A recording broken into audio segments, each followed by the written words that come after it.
People who almost unalived themselves, what stopped you? Almost a decade ago, took a detour on a road trip to visit a friend of mine I hadn't seen in a few years. We had a great time joking around, making stupid videos, and laughing about the old days. The next morning, we rode bikes down to a pond and fished for a while. Then it was time for me to hit the road. As we were saying goodbye, I got a strange feeling as I looked into his eyes. Didn't think much of it.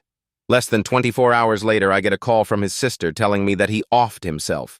He was a fantastic dude. Funny, musical, caring, smart, and insightful. I miss him.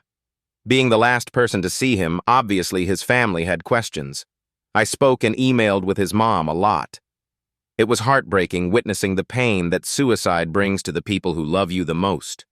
His mom will spend the rest of her life in various stages of mourning. I have had my fair share of mental health struggles as well.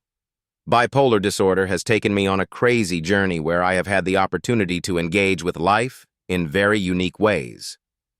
On the flip side, I've also been at the crossroads of severe depression and suicide more times than I can remember. Each time I reached that point, the experiences I had with my friend's suicide kept me from throwing myself off a cliff in a very remote part of the U.S.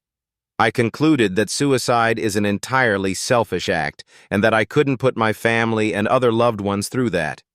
I really think that my buddy's death saved my life. It always seems messed up when I say that out loud, but I think it's true. I hit rock bottom a couple dozen times in the years after his death. Luckily, my family stepped in and provided a path for treatment. I learned some tools in inpatient care, spent a few years becoming proficient in them with outpatient therapy, and adjusted my life in an effort to work with what I got. Life is pretty awesome now.